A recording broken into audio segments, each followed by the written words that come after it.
nome de Jesus. E você que crê, diga amém. Amém. Graças a Deus. Permaneçam de pé, amados, porque nós estaremos fazendo a leitura da palavra de Deus, naquilo que o Senhor tem colocado em nossos corações para nos alimentar com a sua santa palavra. Então eu peço aos amados irmãos que abram as suas Bíblias em Lucas, capítulo de número 9. Lucas, capítulo de número 9. Nós estaremos lendo do versículo de número 18 até o versículo de número 22.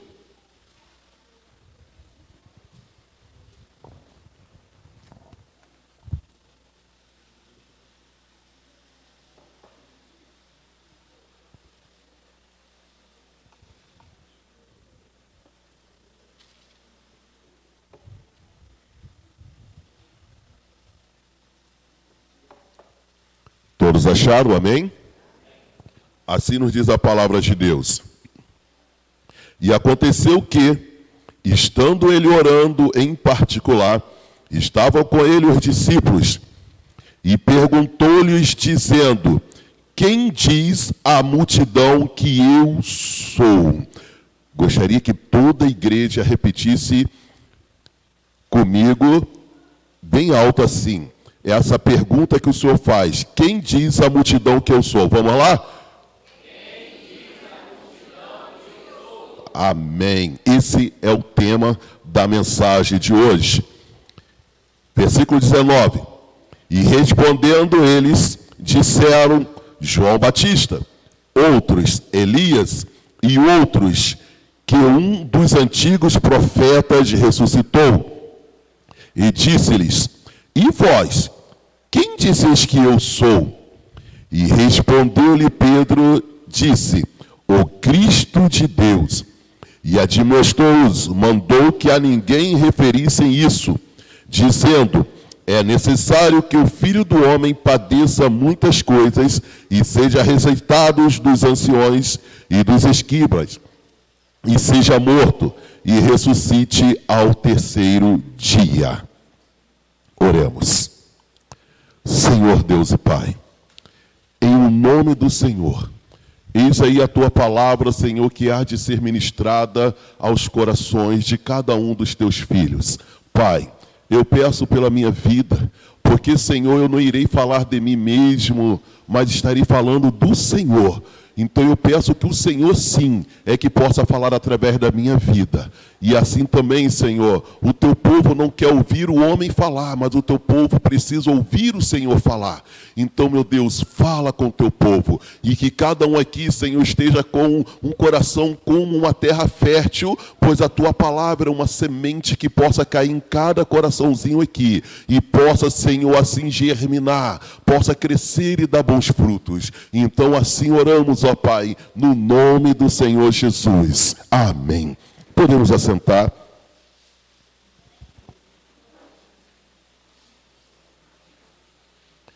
Queridos, esta leitura, ela se encaixa muito bem no culto de hoje, que é culto de Santa Ceia, e é onde estaremos falando da pessoa do Senhor Jesus.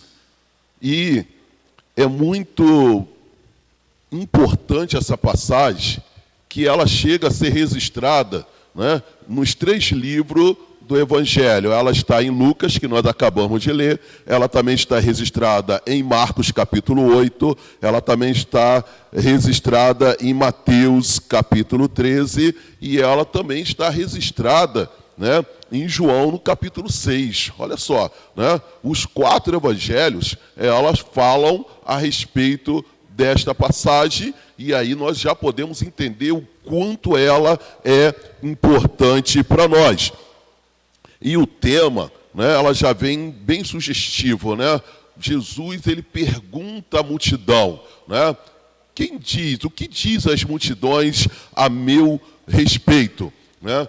E aí, a maioria, eles erram nas respostas, né? Os discípulos vão dizer: não, a multidão diz que o Senhor é João, né? E começam ali dizerem o que realmente a multidão está falando. E eles cometem um erro, né? E se eu perguntasse hoje aqui, né, a multidão que está aqui, o que vocês dizem, né? O que nós podemos dizer a respeito do Senhor? Quem é Jesus para você, né? Quem é Jesus para mim? Ah, irmãos, na atmosfera que nós estamos aqui, né, uma atmosfera de Santa Ceia, eu tenho absoluta certeza que 99,9 vão acertar, porque vão dizer, não, ele é o meu Salvador, ele é o meu Rei, ele é o meu Senhor, ele é meu tudo, porque estamos nessa atmosfera cristã, principalmente num culto de Santa Ceia. É muito fácil acertar e falar quem é Jesus para mim. Porém, nós precisamos entender alguns detalhes que aconteceu dentro desse contexto que nós acabamos de ler, né? Prestem bem atenção aqui. No contexto aqui, diz que Jesus, quando ele foi falar com essa multidão, ele levou essa multidão, né, para uma região chamada de Cesareia de Filipe, né? E nessa região de Cesareia de Filipe, ali era uma região em que existiam muitos templos de deuses pagãos, né? Entre esses deuses tinha o deus Plã, né? A deusa Nênife, que era uma deusa chamada deusa da vingança, né? E tinha também um deus aí, né, que a gente ouve muito em filme aí, que era o templo do deus Zeus, né? Então, Jesus, ele sempre tem um propósito. Jesus, em tudo que ele faz, né, quando eu estava lendo isso aqui, até lembrei daquele comediante, né, nos seus mínimos detalhes, né? Então, ele tinha já esse propósito de levar esse povo para aquela região. E que propósito seria esse? Qual é o propósito de Jesus, né, levar o povo justamente para Cesareia, onde existiam esses templos, deuses pagãos? Sabe por quê, irmãos? Vocês lembram que eu falei aqui agora, há pouco tempo? Fica ligado, hein? Eu falei, olha, nessa atmosfera aqui, se eu perguntar quem é Jesus para vocês, todo mundo vai com facilidade responder, né? Jesus, Jesus é bom, Jesus é maravilhoso, Jesus é Salvador, Jesus cura, Jesus liberta, e cada um aqui vai responder show de bola. Porém, Jesus tirou o povo, né, judeu, né, daquela área que eles estavam de uma forma acomodados religiosamente. Aí levou eles para uma área que eles não estavam acostumados a frequentar. E nessa área que eles não estavam acostumados a frequentar, é que Jesus faz a pergunta: quem diz às multidões que eu sou? Sabe o que quer dizer com isso? Ele quer dizer, irmãos, que aqui é fácil você dizer que é cristão, mas ele quer tirar-nos dessa forma aqui que estamos acomodados como cristão e quer ver como que vai ser a minha e a sua resposta lá no nosso trabalho, lá diante da nossa vizinhança, diante dos nossos amigos, diante da corrupção, diante da violência. Você vai conseguir dizer quem é Cristo para você? Você consegue testemunhar de Cristo diante dessas situações que estamos vivendo neste mundo? Foi essa a visão que o Senhor teve, não é? Porque enquanto os judeus estavam ali, numa área em que todos tinham o mesmo pensamento, a mesma ideia, a mesma visão, é fácil responder: não, eu sou de Cristo, cara. Não, eu sirvo realmente ao Senhor. Eu gosto de estar no altar louvando. Eu gosto de estar na salinha de oração. Eu gosto de estar junto com os irmãos. Eu dou a paz do Senhor. Eu me visto como cristão. Mas e lá fora? A própria palavra do Senhor, ela vai nos ensinar o que é igreja, né? Igreja somos cada um de nós, porque a Bíblia diz que nós somos templo do Espírito Santo, morada do Altíssimo, né? Então a palavra igreja, né, no grego quer dizer iglesias, ou seja, chamados para fora. Eu já falei aqui de uma frase que eu gosto muito, irmãos, que essa frase diz assim: Senhor, nós entramos para te adorar, agora queremos sair para te servir. É por isso que o Senhor aqui, Ele tirou o povo daquele comodismo, é isso que o Senhor quer. Ele quer tirar cada um de nós, né, dessa maneira em que é fácil estarmos na igreja, mas Ele quer que nós sejamos igreja lá fora. Esse é um detalhe, né, nessa visão do Senhor para nós. Agora, o que nós podemos entender aqui, irmãos, que no momento em que o Senhor faz essas perguntas, é porque Deus, o próprio Jesus, Ele quer intimidade. Quer que nós possamos ter intimidade. Se eu for aqui falar do Senhor, eu só posso falar se eu tiver intimidade com Ele. Vamos dar algum exemplo aqui, né? Eu, como cada um de vocês, tenho uma certa intimidade com o pastor Anderson, né? Aí, se eu tiver que falar do pastor Anderson, ou a maioria tiver que falar, uma das coisas que todo mundo fala aqui, que ele parece que, né, liga na tomada 220 e essa tomada não descarrega nunca, né? Está agitado o tempo todo, para lá e para cá. Todos concordam com isso, sim ou não? Todos concordam, porque tem intimidade com ele, né? Todos vão concordar que o pastor Anderson, ele é um pastor extrovertido, né? Todos concordam com isso, sim ou não? Só tendo intimidade para poder saber disso, né? Mas se nós chamarmos a diaconisa Andréia para falar da intimidade com ele, ela sabe mais ou menos que nós? Sabe mais. Mas é bom não chamar, né? Mas isso é intimidade, irmãos. Você só pode falar de alguém se você tem intimidade. O ministério de louvor aqui, louvando aqui, Bruno ministrando, ele falava disso, de termos intimidade com o Senhor. Se alguém perguntar assim, quem é o pastor Adriano? Se não tiver intimidade, você não pode falar quem sou eu. Assim é com Cristo, né? Cristo, ele estava um cara muito bem resolvido, irmãos. Ele não precisava perguntar para o povo quem sou eu, ele sabia quem ele era. Você sabe quem você é? Quando a gente fala de intimidade, é muito importante que eu só vou falar das minhas intimidades em quem eu confio. E quem eu confio é uma pessoa que está sempre próximo de mim, está sempre junto comigo. E aí a gente troca aquelas intimidades. Ei, quando o Senhor tirou aquele povo daquela situação, o Senhor queria saber se eles tinham intimidade. O que o Senhor queria saber, se realmente o Senhor poderia estar sempre próximo deles.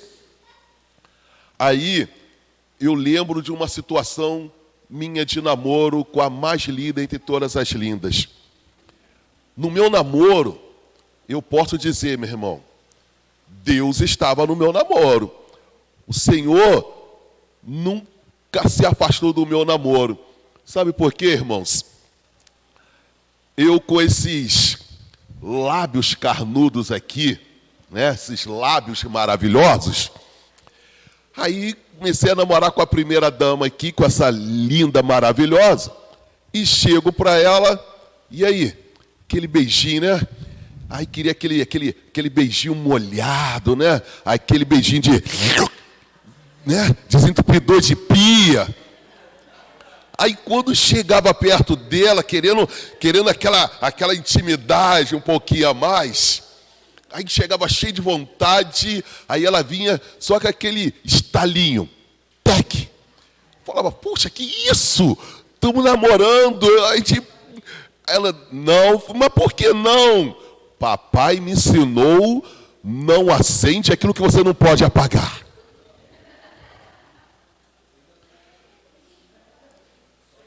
Isso era para quê, irmãos? Para poder ter intimidade com Deus, porque se o negócio avançasse, nós não teríamos intimidade. Deus não faria-se presente aonde tem pecado.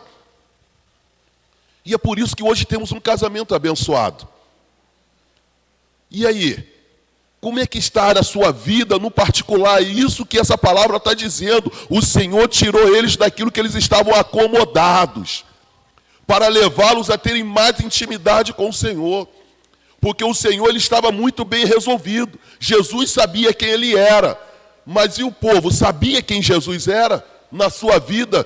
Não é para ponto de poder chegar e dizer assim, não, mas tu és, eu te conheço, eu sei quem tu és. Não só quem tu és, mas o que tu és também para mim. E hoje, nós estamos num momento de Santa Ceia, meu amado. Quem é Jesus? Para mim e para você, que vamos sentar para cearmos com o Senhor. Então, o contexto dessa passagem e um resumo dele, meu irmão. O resumo é, os judeus, eles esperavam que Jesus viesse reinar sobre eles, igual reinou os 3 reis, que reinaram de uma forma humana, né? A saber, Saul, Davi e Salomão. Os judeus, quando esperavam isso, o que acontece nesse momento? Jesus, ele começa a trazer um discurso. Já há algum tempo ele vem fazendo um discurso. E nesse discurso, ele começa a quebrar esse paradigma. Ele começa a quebrar, né, aquele desejo do coração dos judeus de quererem que Jesus começasse a reinar, porque a esperança deles, e eles tinham isso no coração, que Jesus ia começar a reinar como reinou os 3 reis. Aí Jesus demonstra que ele não veio para reinar dessa forma. Aí Jesus traz um discurso muito forte, e através desse discurso que Jesus traz, aí começam a se levantar um por um e começam a ir embora. Vai saindo um por um. Eles não aguentam aquele discurso. E que moral nós podemos tirar disso? O que nós podemos entender disso? É o que tem acontecido nos dias de hoje. As pessoas não querem um Jesus que venha reinar na vida deles de uma forma espiritual. Eles querem um Jesus que venha reinar na vida deles, né, de uma forma humana, para poder dar a eles, né, ouro, poder dar a eles carros, casas, prosperidade, fama, status. Mas eu quero te dizer uma coisa e eu quero que você não se espante. Se você está aqui com esta intenção, né, com esse desejo, eu quero dizer que você está no lugar certo. Você está no lugar certo. Porque o nosso Deus, ele é o dono do ouro e o dono da prata. Ele é o Deus que realmente faz o seu povo prosperar. E ele vai dizer, se você crer nele, você comerá do melhor dessa terra. Sim ou não? Está escrito. Você está no lugar certo. O que não pode e o que é errado, né, é a maneira como nós lidamos com isso. Por quê, irmãos? Porque em Mateus 6,33 vai dizer o quê? Buscai em primeiro lugar o reino de Deus e a sua justiça, e as demais coisas serão acrescentadas. Deus pode nos dar riqueza, prosperidade, status, fama, sim, pode. Mas isso não tem que ser a primazia, isso não tem que estar em primeiro lugar. Em primeiro lugar tem que estar o quê? O reino de Deus, a nossa vida espiritual com o Senhor, a nossa intimidade com o Senhor. E por que isso, queridos? Sabe por que isso, irmãos? Porque senão nós estaremos igual aos judeus, esperando o reino humano. Ei, e um reino humano, ele passa. Jesus, ele não veio para reinar sobre a carne, porque a carne do pó veio e para o pó vai retornar. Jesus, ele veio para reinar sobre a nossa alma, porque assim como ele é eterno, ele quer reinar naquilo que é eterno. Ele não vai reinar naquilo que vai ficar por aqui, porque ele é eterno, ele quer reinar naquilo que também é eterno. O que eu e você temos de eterno? A nossa alma. Então esta que tem que ser a esperança do Senhor, é esse conhecimento que nós temos que ter. Porque hoje, a maneira como está sendo ensinado aí, as pessoas estão vindo de montão, é uma multidão, como nós lemos aqui, era uma multidão que seguia Jesus, mas eles não seguiam Jesus pela eternidade que Jesus oferecia, mas eles seguiam a Jesus pelo pão, pela multiplicação do peixe. E isso é tão perigoso, irmãos. Porque nós vamos ver, e aí eu quero que você acompanhe conosco, do que é reino do Senhor. Abra as suas Bíblias comigo, em Romanos capítulo 14. Romanos capítulo 14, versículo 19.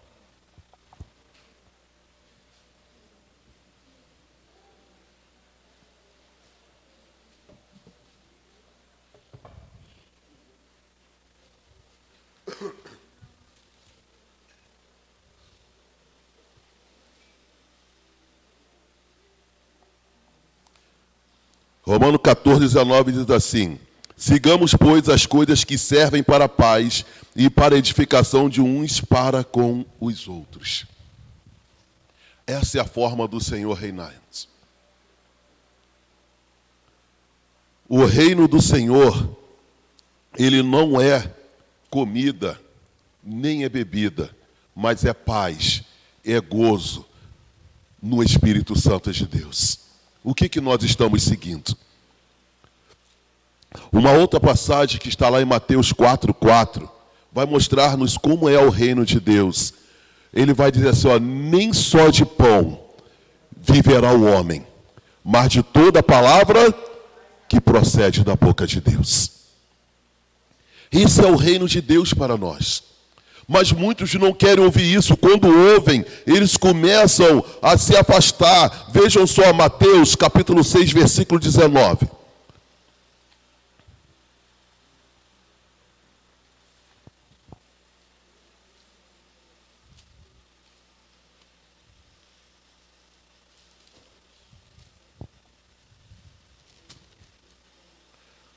Mateus 6, do 19 até o 21, diz assim, ó: não ajunteis tesouro na terra, onde a traça e a ferrugem tudo consome, e onde os ladrões minam e roubam, mas ajuntai tesouros no céu, onde nem a traça nem a ferrugem consome, e onde os ladrões não minam nem roubam.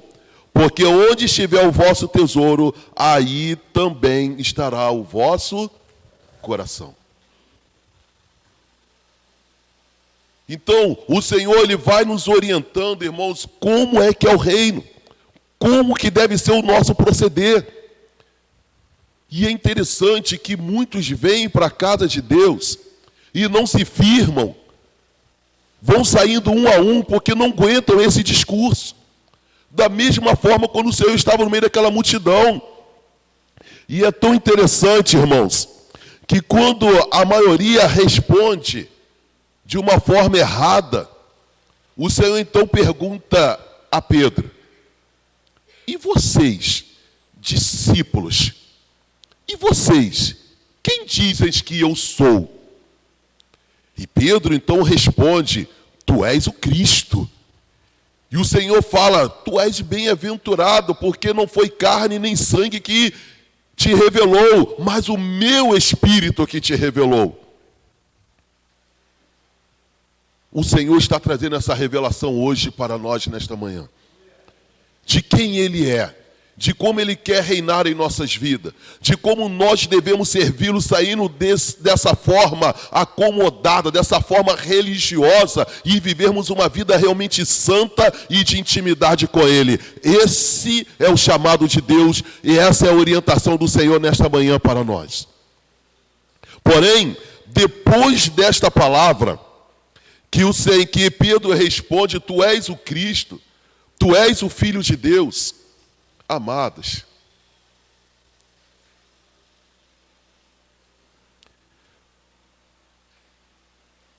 que um a um foi saindo, e cada um pelo seu caminho, cada um querendo seguir o seu entendimento. E isso é algo que me preocupa muito, muito, porque assim como a maioria que são jovens aqui, eu me converti com 14 anos. E até hoje eu fico, muitas das vezes, trazendo na minha memória todos aqueles que se converteram comigo, todos aqueles que entregaram a vida ao Senhor comigo. A maioria absoluta não estão mais na presença do Senhor. Cada um seguiu o seu caminho, como diz a palavra de Deus, que muitos são chamados, mas poucos os escolhidos. O Senhor chamou a todos, mas poucos permanecem, poucos perseveram. E a Bíblia vai nos dizer, irmãos, que há caminhos que ao homem parece ser bom, mas o seu final é final de morte. Qual é o caminho que você está seguindo? Qual é o caminho que eu estou seguindo? A palavra do Senhor nos diz assim: aquele que pensa estar de pé, cuide-se para que não caia. Você está aqui nesta manhã, meu irmão, fica ligadinho, porque Deus não tem prazer na morte daqueles que estão afastados. E de repente você está aqui, e de repente, assim como aquela multidão que não se alegrou com aquele discurso, e de repente você não está se alegrando com esse discurso, mas é necessário ser feito para que você possa também tomar cuidado com a sua vida, tomar cuidado com as suas escolhas, tomar cuidado pelo caminho que você está indo. Em João capítulo 14, versículo 16, ele vai dizer que Ele é o caminho, Jesus é o caminho, Jesus é a verdade e Jesus é a vida. E ninguém vai ao Pai a não ser por Ele. Oh, meu amado. Oh, minha querida. É um despertamento que o Senhor está nos dando. Você está no caminho do Senhor? Qual é o caminho que você está trilhando? No Salmo, em João 8, capítulo 12, eu gostaria de ler com vocês, João 8, versículo de número 12.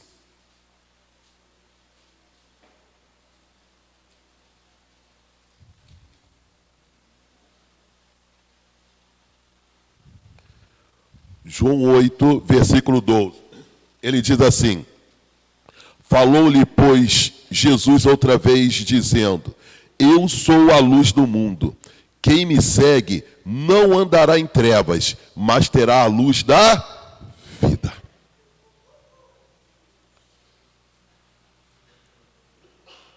Muitos estão saindo do caminho do Senhor e andando por outros caminhos, que baseado nesse texto, se o caminho não for Jesus, é um caminho de trevas, é um caminho de escuridão. Amados, o pior cego é aquele que não quer enxergar. E você sabe, andar na escuridão é fácil, sim ou não? Mesmo quando você está dentro da sua casa, que você já conhece aonde está cada coisa, quando falta luz, como é que é para você andar dentro da sua casa? Assim é, se faltar Jesus na sua vida, se Jesus não estiver dentro de você, você está na escuridão. Anda. para ver se você não vai tropeçar em alguma coisa. Anda para ver se você não vai cair de alguma forma. O Senhor está nos despertando nesta manhã, para que nós possamos andar com Ele. Porque no Salmo 119, versículo 105, ele vai dizer: lâmpada para os nossos pés e luz para o nosso caminho é a tua palavra. O Senhor, Ele quer clarear o meu e o seu caminho, justamente para que a gente não tropece, irmãos. Para que a gente não venha cair e tropeçar, cair. Não é somente se desviar do Evangelho, mas para que eu não tropece no meu casamento, para que eu não tropece na minha vida financeira, para que eu não tropece na minha vida sentimental, emocional. O Senhor quer nos guardar e quer nos livrar de todo mal, mas isso cabe à minha responsabilidade, à minha escolha de quem eu vou estar seguindo, qual é o caminho que eu vou estar trilhando. Ei, desperta a igreja do Senhor Jesus.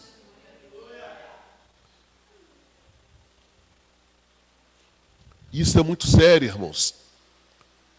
Porque dentro da casa de Deus, eu preciso repetir isso, porque é o que o Senhor, ele fez essa pergunta e Ele tirou o povo de uma área que o povo estava acomodado, e o que o Senhor quer hoje é tirar você desse comodismo. É me tirar desse comodismo.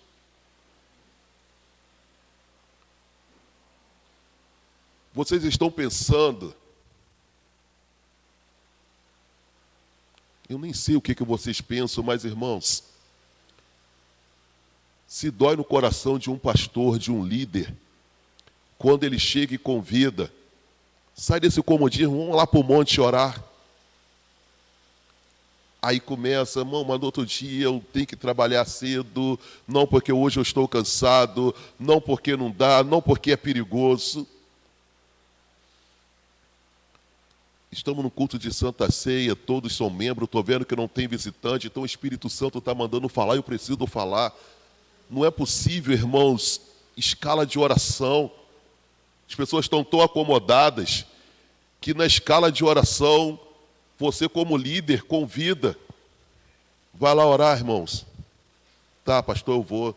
Aí no outro dia faltou alguém, você chama aquela pessoa. Não, mas eu já orei ontem. Essa semana eu já orei. Por que está me botando na escala de novo? Por quê? Estou acomodado. Até para orar. É isso que o Senhor está falando nesta manhã. Nós não podemos ficar acomodados, irmãos. O Senhor nos ensina que nós devemos orar sem cessar. E como é que pode alguém reclamar porque está sendo chamado para orar? Hoje é EBD. Começa a passar meia hora do estudo, já começa, não, está na hora do almoço, está, não sei, acomodados. A palavra de Deus fala sobre ser dizimista. Não vou nem falar de dízimo em matéria de finança, mas vamos falar de dízimo em matéria de tempo. Qual é o seu tempo de intimidade com Deus? Seu tempo de estar orando? Seu tempo de estar lendo a palavra? O seu tempo de estar visitando órfãos, as viúvas, os necessitados. É isso que o Senhor tirou aquele povo de lá e levou aonde tinha os templos pagãos, porque eles estavam acomodados. Ei, é hora de eu olhar para a minha vida, será que eu estou acomodado? O que eu estou fazendo? Eu disse aqui, irmão, se dói no coração de um pastor, porque quando nós sentamos para conversar, nós não entendemos, será que estamos ensinando errado, aonde muitas das vezes até nos culpamos. Mas o Senhor te trouxe aqui nesta manhã.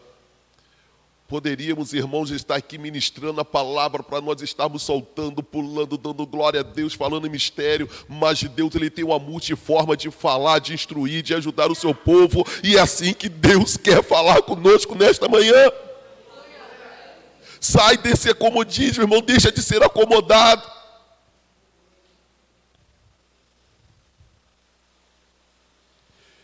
E quando estamos falando, citamos alguns exemplos aqui de dentro da casa de Deus, aqui. Mas imagina lá fora. Entenda, querido, nós lemos a Bíblia, e eu acredito que a única Bíblia que esse povo lá fora vai ler é a maneira como eu vivo, como você vive. Eles não pegam a Bíblia para ler. Se nós perguntarmos aqui, e eu já vi o pastor Anderson perguntar várias vezes, falar, orientar, quem já leu a Bíblia toda? Nós que dizemos somos cristãos, eu tenho certeza que muitos aqui nunca leram a Bíblia toda. Imagina eles lá fora. Eles só vão ler a Bíblia, só vão conhecer a Bíblia através das minhas ações, das minhas atitudes, como eu falo, como eu ajo, como eu ando, como eu me visto.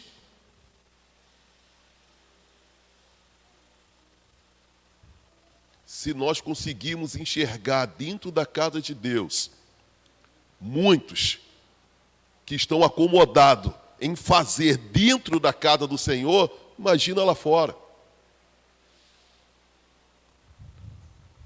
Muitas das vezes eu ensinando os meus filhos, não só Isaac, mas eu falava para eles, irmão, meus filhos, a Bíblia diz que pelo fruto se conhece a árvore.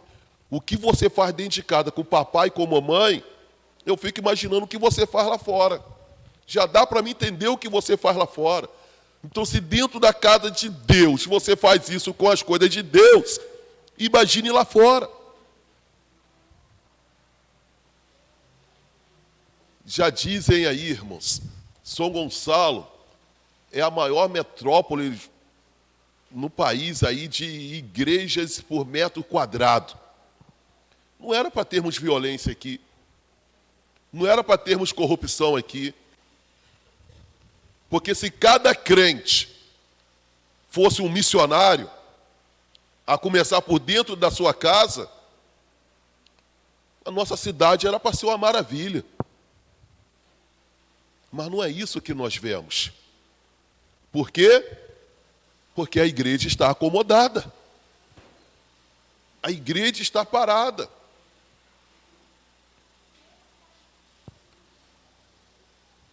No Salmo 91, do versículo 11 até o 13, vamos acompanhar e já estamos finalizando a mensagem.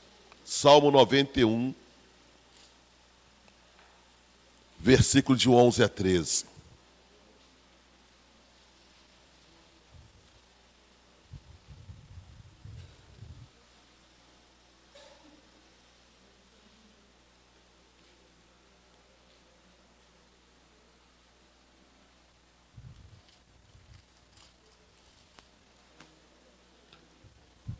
Diz assim a palavra de Deus: porque aos seus anjos dará ordem a teu respeito, para te guardar em todos os teus. Eles te sustentarão nas suas mãos, para que não tropece com o teu pé em. Pisarás o leão e o áspide, calcarás aos pés o filho do leão e a serpente. Se eu e você estivermos no caminho, e querendo fazer a vontade de Deus, mesmo estando lá no mundo, o Senhor dará ordem aos seus anjos para não nos deixar tropeçar. O Senhor é aquele que vai nos sustentar. O Senhor é aquele que vai repreender o inimigo, vai repreender o diabo, para que nós possamos permanecer no caminho. Porque em Mateus 24, 35, ele diz: passarás os céus e a terra, mas as minhas palavras não passarão. Para fecharmos, o Senhor ele vai nos dizer que somente aqueles que perseverarem até o fim, este será salvo. Persevera no caminho, irmãos. Persevera no caminho. Nós sabemos que a palavra do Senhor vai dizer que largo e espaçoso é o caminho que conduz à perdição. E ela vai dizer que são muitos os que vão por esse caminho e se perdem. Mas ela vai dizer que estreito é o caminho e apertada é a porta que conduz à salvação.